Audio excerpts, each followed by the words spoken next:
আসসালামু আলাইকুম guys, welcome back to my another blog. আশা করি সকলেই ভালো আছেন। আলহামদুলিল্লাহ আমিও ভালো আছি। আজকে আপনাদের নিয়ে যাব রংপুর চিড়িয়াখানা। রংপুর চিড়িয়াখানার সবকিছু আপনাদের ঘুরে ঘুরে দেখাবো। আশা করি সকলেই শেষ পর্যন্ত ভিডিওটি না টেনে দেখবেন। আমি যাওয়ার জন্য ব্যাগ গোছাচ্ছি এবং আমার ভিডিও স্ট্যান্ডটি দেখে নিচ্ছি যে কোনো সমস্যা আছে কিনা। আলহামদুলিল্লাহ সবকিছু ঠিকঠাক। তাহলে এখন যাওয়া যাক। ভিডিওটি স্কিপ না করে শেষ পর্যন্ত দেখতে থাকবেন। অবশ্যই আপনারা রংপুর চিড়িয়াখানার সবকিছু দেখতে পাবেন। আমি শহরে চলে আসলাম, কিন্তু শহরে অনেক জ্যাম দেখতেছি, এজন্য চিন্তা করলাম হেঁটে যাওয়াই অনেক ভালো হবে। সামনে দেখতে পাচ্ছেন যে ওভারব্রিজ পেরোলেই পুলিশ লাইন থেকে ডানে মোড় ঘুরলেই সামনে কিছু দূর হাঁটলেই রংপুর চিড়িয়াখানা। আলহামদুলিল্লাহ আমি পৌঁছে গেলাম রংপুর চিড়িয়াখানা। এখন আপনাদের রংপুর চিড়িয়াখানার সামনের ভিউ দেখানোর জন্য চেষ্টা করছি। এখন ঢুকতে গেলে আমাকে প্রথমেই টিকিট নিতে হবে। এখন টিকিট নেওয়ার জন্য আমি টিকিট কাউন্টারের দিকে যাচ্ছি। টিকিট কাউন্টারটি অবশ্যই ডান সাইডে আপনি যাবেন। একটা টিকিট দেন তো।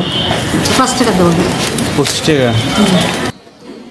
আর হ্যাঁ, বর্তমানে প্রত্যেক টিকিটের মূল্য 25 টাকা করে নিচ্ছে। আমি আগে আসছিলাম কিন্তু কম ছিল, আমি 20 টাকা দিলাম, কিন্তু তিনি বলছেন যে 25 টাকা বর্তমান টিকিট, আরো 5 টাকা চাইতেছে। এখন আমি ভিতরে ঢুকবো এবং ভিতরে ঢোকার পর সর্বপ্রথম আমি পিছন থেকে গেটের পরিপূর্ণ ভিউটি দেখানোর জন্য চেষ্টা করব। আপনারা দেখতে পাচ্ছেন যে পিছন থেকে গেটটি কেমন দেখায়। পিছন থেকে দরজার পরিপূর্ণ ভিউটি দেখতে পাচ্ছেন দূর থেকে। এখন আপনারা সামনের রাস্তাটি দেখতে পাচ্ছেন। অবশ্যই সামনের রাস্তাটি খুবই পরিষ্কার, দুই সাইডে ঘাস লাগানো রয়েছে, খুব ভালোভাবেই আপনারা দেখতে পাচ্ছেন। এই সোজা রাস্তা দিয়ে সামনে হাঁটতে গেলেই প্রথমে আপনারা একটি ঘর দেখতে পাবেন। সেই ঘরে রয়েছে সিংহ।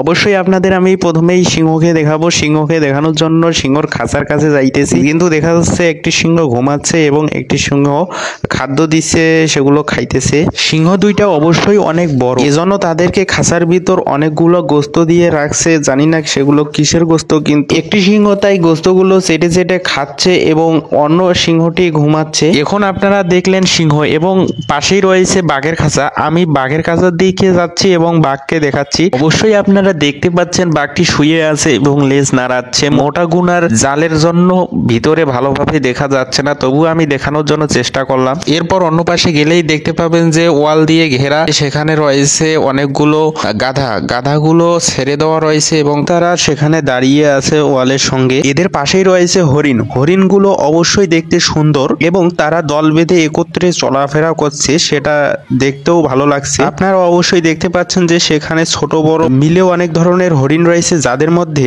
কোনোটার শিং আছে, কোনোটার আবার শিং নাই। হরিণ দেখার পর এখন আমি আসলাম বানরের খাঁচার দিকে। আপনারা দেখতে পাচ্ছেন যে সেখানে ছোট বড় মিলে অনেক ধরনের বানর রয়েছে, এখানে অনেক ধরনের ফল ফলাদি রয়েছে, বানরগুলো সেগুলো খাচ্ছে। এরপর পাশেই রয়েছে উট পাখিগুলো অনেক লম্বা এবং উঁচু হয়, উটের মতো দেখতে, কিন্তু এটা এক ধরনের পাখি। উট পাখি তো দেখলেন, এবার দেখবো উট পাখির মতোই এক ধরনের পাখি, কিন্তু এর গায়ের লোমগুলো কালো এবং দেখতে টার্কি মুরগির মতো। এরপর যে পাখির কাছে আমি আসলাম, অবশ্যই এই পাখিটি আমার দেখা সবচেয়ে বড় পাখি, খুবই শান্তশিষ্ট পাখি। আমি ঘাস তুলে দিলাম, সে ঘাস খাচ্ছে, কোনো ধরনের উচ্ছৃঙ্খল আচরণ নেই। তার সাথে স্মৃতি রাখার জন্য আমাকে সহ একটি ভিডিও করে নিলাম। এরপর চিড়িয়াখানার অন্য পাশে গেলাম, দেখি সামনে কি আছে। এই ঘরের মধ্যে রয়েছে দুইটি অজগর সাপ। আপনারা দেখতে পাচ্ছেন সাপ দুইটি গোল করে শুয়ে আছে। পাশের খাঁচায় রয়েছে মুখ পোড়া হনুমান। এরপর চলে আসলাম খরগোশদের খাঁচার কাছে, সেখানে অনেকগুলো খরগোশ রয়েছে আপনারা দেখতে পাচ্ছেন। আর তাদের মেঝে হচ্ছে মাটির তৈরি, যার কারণে মাটিতে তারা অনেক গর্ত খুঁড়ে সেখানে তারা ঢুকে থাকে মাঝে মধ্যে। এছাড়াও আপনারা দেখতে পাচ্ছেন যে একটি বড় খাঁচা, তার মধ্যে রয়েছে বক বাদেও অন্য প্রজাতির অনেকগুলো পাখি রয়েছে সেখানে। আপনারা দেখতে পাচ্ছেন যে বিশাল খাঁচাটি অনেক লম্বা এবং উঁচু। আর এরপর অন্যদিকে যাব, দেখি অন্যদিকে একটি বড় খাঁচা দেখা যাচ্ছে, আর সেই খাঁচার ভিতরে রয়েছে শকুন। এরপর পরবর্তী খাঁচাতে গেলাম, পরবর্তী খাঁচাতে রয়েছে মুখ পোড়া হনুমান।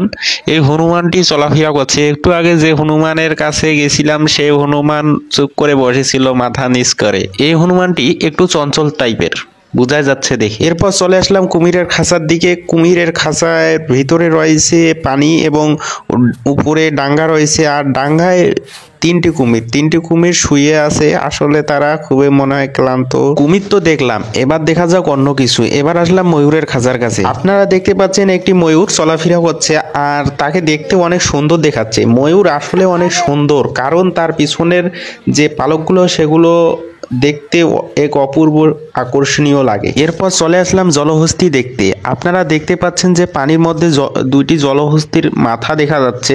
তারা সবসময় পানির ভিতরেই থাকে। যদি উপরে উঠতো তাহলে অবশ্যই আমি আপনাদের দেখাইতে পারতাম। রংপুর চিড়িয়াখানায় আপনারা গেলে অবশ্যই শিশু পার্কটিতে ঢুকবেন। শিশু পার্কটির ভিতরেও অনেক সুন্দরভাবে সাজানো হয়েছে। শিশু পার্কে ঢোকার জন্য টিকিটের মূল্য 10 টাকা। 5 বছরের কম শিশুদের জন্য ফ্রি এবং প্রতিবন্ধীদের জন্য ফ্রি। 5 বছরের চেয়ে বেশি বয়সে যে কোনো বয়সের লোকদের জন্য টিকিট 10 টাকা মূল্য। আমি 10 টাকা দিয়ে একটি টিকিট কিনলাম এবং ভিতরে যাচ্ছি।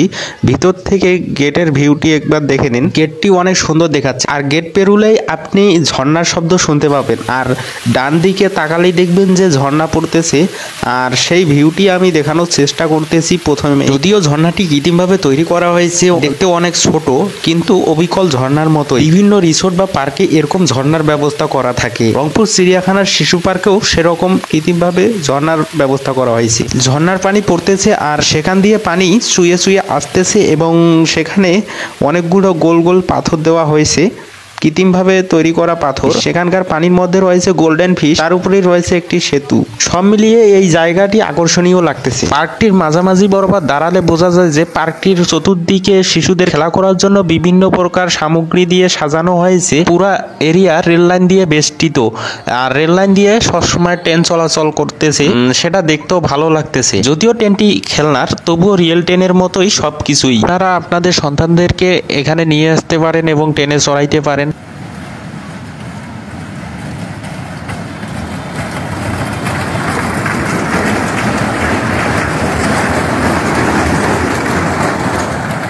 এবার দেখা যাক অন্য পাশে কি আছে।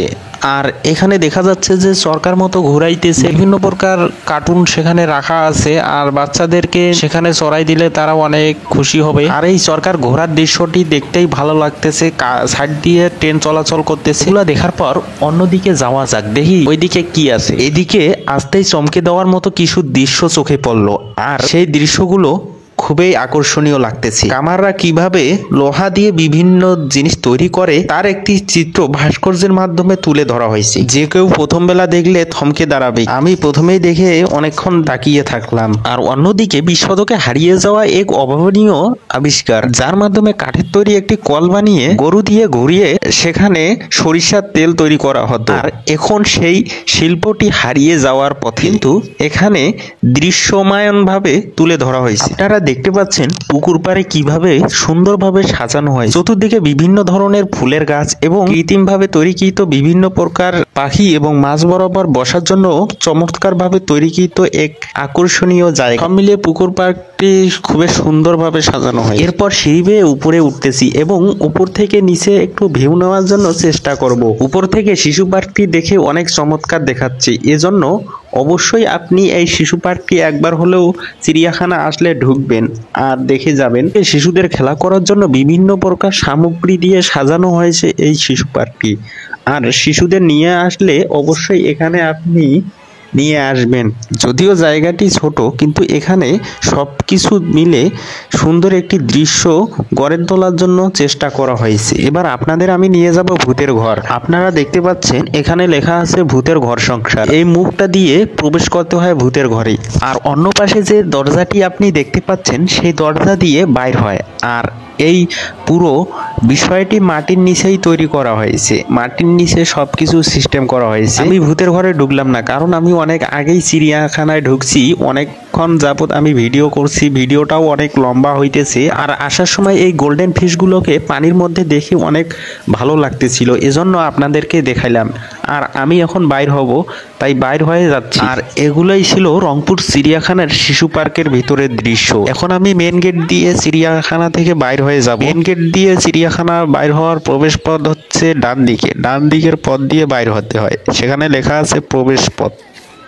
সেখান দিয়ে অবশ্যই আপনি বাইর হবেন। যারা ভিডিওটি না টেনে শেষ পর্যন্ত দেখছেন তাদেরকে অসংখ্য অসংখ্য শুকরিয়া। রংপুরের আরো এরকম দর্শনীয় জায়গাগুলো ইনশাআল্লাহ আমি পরবর্তীতে একে একে ঘুরে দর্শনীয় জায়গাগুলো ভিডিওর মাধ্যমে তুলে ধরবো। অবশ্যই আপনারা এই পেজটিকে ফলো দিয়ে রাখবেন এবং ভিডিওগুলো নিয়মিত দেখবেন ইনশাআল্লাহ। তো আজকের মতো বিদায়, দেখা হবে কোনো অন্য ভিডিওতে ইনশাআল্লাহ।